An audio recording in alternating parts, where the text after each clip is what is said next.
General Bajwa पीछे बैठे हुए थे, वो फैसला करते थे कि कौन सी नैब ने किसके ऊपर कब कितना दबाना है, फिर कब छोड़ देना है, कब अंदर उसको डालना है। शहबाज शरीफ का ओपन एंड शट केसेस थे, उसका केस ही नहीं लगता था। हम बिल्कुल बेबस थे, प्राइम मिनिस्टर बेबस बैठा था। कानून मुल्क के बदले गए। असेंबली ने, नेशनल असेंबली ने पहले तो एक रजीम चेंज करवाई गई एक साजिश के तहत।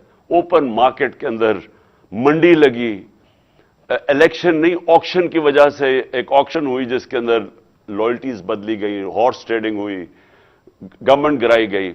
और उसके बाद पहला काम उन्होंने ये किया, अपने करप्शन के केसेस खत्म किए।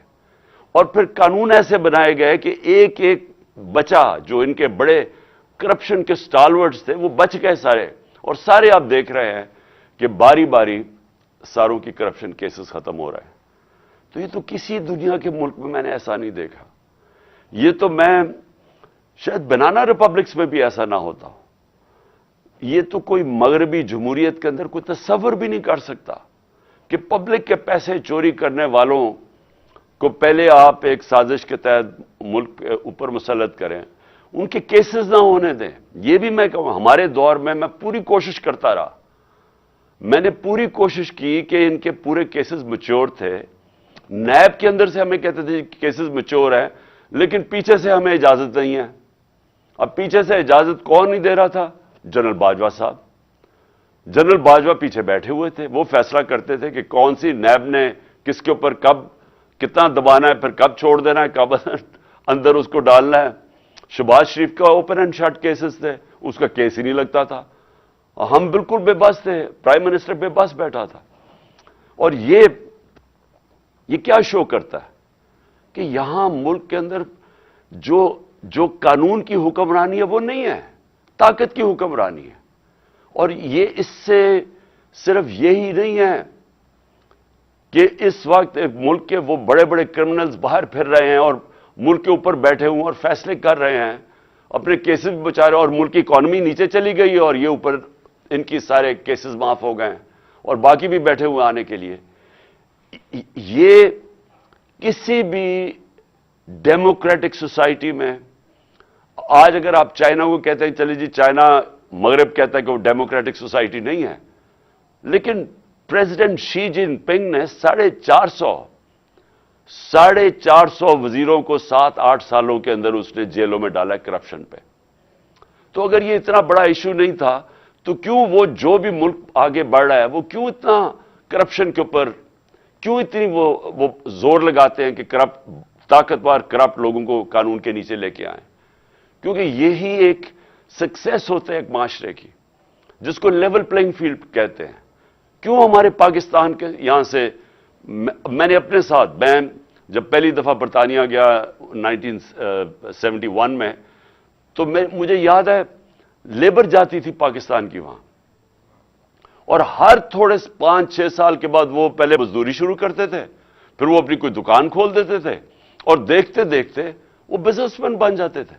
तो पाकिस्तान में क्यों नहीं वो कर सकते थे? क्योंकि वहां कानून है, वहां लोगों के पास राइट्स हैं, उनका जो कानून इंसाफ का निजाम है उनको प्रोटेक्ट करता है, हमारे लोगों को प्रोटेक्ट करता है जो कि वहां के शहरी भी नहीं थे, जो मजदूर थे। क्यों यहां से लोग कोशिश करके अमेरिका जाते हैं और वीजा लेके जाते हैं? वहां कोई पैसे तो नहीं बांट रहा, क्योंकि वहां का जो सिस्टम है वो लेवल प्लेइंग फील्ड देता है।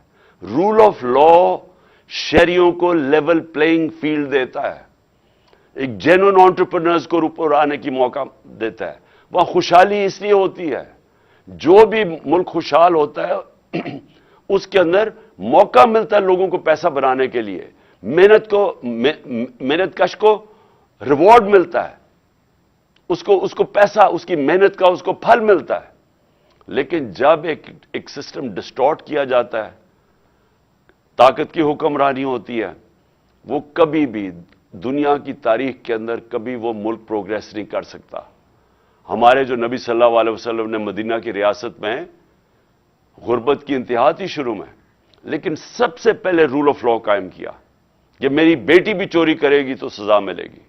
और तुम्हारे से पहले बड़ी कौमें तबाह हुई, जो ताकतवर के लिए एक कानून था और कमजोर के लिए दूसरा था। تو مجھے آج اپنی لیگل کمیونٹی سے اپیل کرنی ہے. میں آپ سے یہ اپیل کرتا ہوں اپنے ملک کی خاطر کہ دیکھیں آپ کو اپنی ذمہ داری پوری طرح نبھانی پڑے گی. یہ جو پاکستان میں ہو رہا ہے یہ جنگل کا قانون، یہ وہ بن گیا ہے پاکستان میں جنگل کا قانون، اور آپ کے سامنے ہو رہا ہے کہ سارے چور اوپر آ کے بیٹھ گئے ہیں. اور جو لوگ کیمپین کر رہے تھے، یعنی میری طرح کے آدمی جس نے اپنی زندگی کے 26 سال صرف انصاف کی تحریک میں لگائے، کہ کہتا 26 سال سے کہہ رہا تھا کہ عدلیہ کو آزاد ہونا چاہیے، جیل میں گیا اس کے لیے. 26 سال سے میں کہتا گیا کہ یہاں رول آف لا ہونا چاہیے. یہ جو لوگ چوری کر کے اپنے آپ کو قانون کے اوپر بٹھا دیتے ہیں، یا وہ کہ جو کوئی ادارہ اپنے آپ کو قانون کے اوپر سمجھتا ہے، یہ کبھی بھی ملک ترقی نہیں کر سکتا. اور یہ میں نے پوری میری یہ 26 سال کی یہ میری جدوجہد تھی.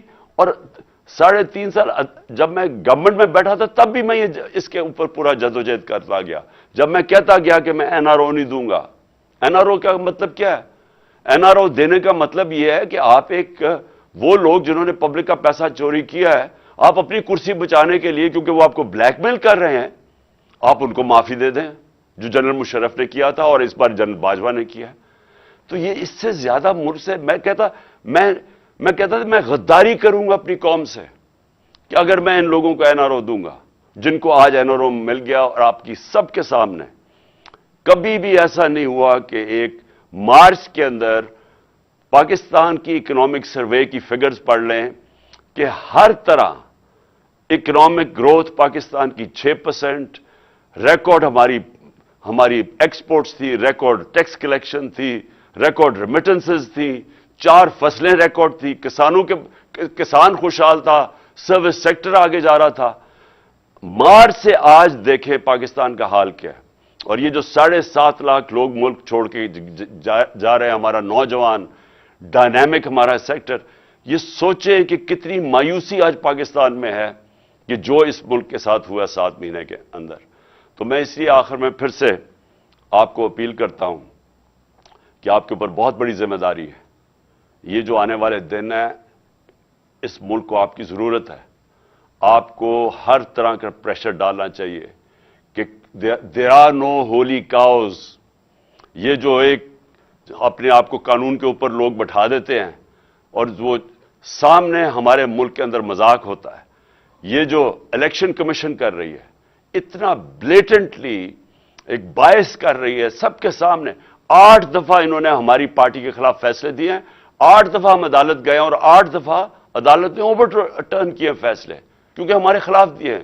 تو یہ جو سارا ایک کلیک بنا ہوا ہے، مافیا بنا ہوا ہے، اس ملک کو صرف ان کا مقصد رول آف لا ختم کرنا ہے. اس لیے کہ جب تک رول آف لا ہے تو تب تک ان کے سامنے رکاوٹیں ہیں. رول آف لا ختم ہوا تو یہ اور ان کے بچے اس ملک کے اوپر حاوی ہو جائیں گے. اور یہ آپ کے اوپر ذمہ داری ہے. میں انشاءاللہ میری تو کمٹمنٹ ہے، جب تک میں زندہ ہوں میں ان کا مقابلہ کروں گا اور رول آف لا کے لیے لڑوں گا. لیکن میں پھر سے یہ چاہتا ہوں کہ ہماری جو لیگل کمیونٹی ہے اس کی بہت بڑی ذمہ داری ہے. اور میں امید رکھتا ہوں کہ آپ اب اس ملک کو بچانے کے لیے، کیونکہ میں ایکچولی بلیو کرتا ہوں کہ اگر ہم نے رول آف لا کے لیے نہ لڑے تو ہمارے ملک کا کوئی فیوچر نہیں ہے.